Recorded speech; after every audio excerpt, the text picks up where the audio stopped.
राप्ती नगरपालिकामा माउरीको विषयमा हामीले कुरा गर्ने हो भने माउरीबाट हामीले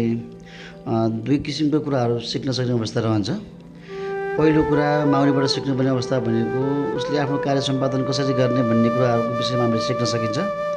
जुन माउरी जुन रानी हुन्छन्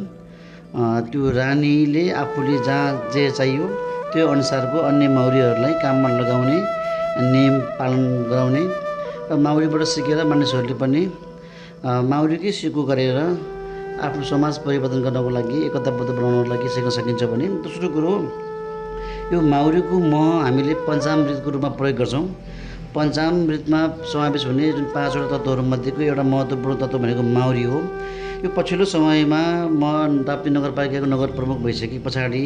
यो माउरीको महमा उत्पादन गर्नको लागि हामीले केही कुराहरूको तयारी गरेका छौँ र हामीले कामको प्रारम्भ पनि गरेका छौँ। विशेष गरी राप्ती नगरपालिकाको माथिल्लो भूगोल जुन 10, 11, 12, 13 4वटा वडाहरू छन्, जुन ठाउँमा चाहिँ माउरीसँग आबद्ध हुने जुन चिउरीको बोटहरू प्रशस्त भएको र यसलाई प्रकृतिले पनि निःशुल्क उपहार दिएको र यो माउरी पालनको लागि चाहिँ अति उत्तम भएको कारणले गर्दाखेरि हामीले माउरी पालनमा स्थानीय सरकारले लगानी गर्नुपर्छ भन्ने हिसाबले हामीले स्थानीय सरकारले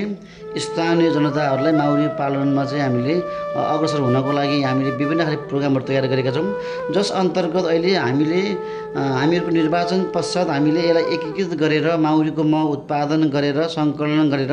विभिन्न बजारहरूमा बेच्ने जुन प्रचलन पनि छ। यसो हामीले राप्तीको आँकडाले हेर्ने हो भने करिब राप्तीमा 8 देखि 10 करोडसम्मको चाहिँ मह उत्पादन गरेर बिक्री गर्ने पाइएको छ र यसको अझै पनि हामीले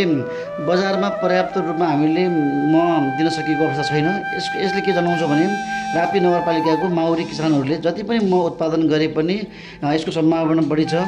बिक्री वितरण गर्न सकिन्छ भन्ने हिसाबले देखाउनको लागि पनि यो काम गरिएको हो भने दोस्रो काम हामीले माउरीको लागि किसानहरूलाई थोरै लागतमा धेरै मह उत्पादन गर्नको लागि नगरपालिकाले विभिन्न कार्यक्रमहरू जोडेको छन्। जुन त्यो कार्यक्रमहरू लन्च भइरहेको छ भने किसानलाई एउटा के को प्रत्याभूति छ भने किसानहरूलाई आफूले उत्पादन गरेको मह चाहिँ राप्ती नगरपालिकाको माध्यमबाट बिक्री वितरण गराइदिनु भएको कारणले गर्दाखेरि पनि माउरी किसानहरू चाहिँ मह उत्पादन गर्ने र माउरी पालन खेतीमा एकदम उहाँहरूलाई चाहिँ लाभान्वित भएको कारणले गर्दाखेरि माथिल्लो भेगमा रहेका र अन्य क्षेत्रमा रहेका सबै किसानहरूलाई माउरीको क्षेत्रमा कार्य गरेर मह उत्पादन गरेर आम्दानी वृद्धि गर्नको लागि चाहिँ तपाईँहरूलाई म अनुरोध गर्न चाहन्छु।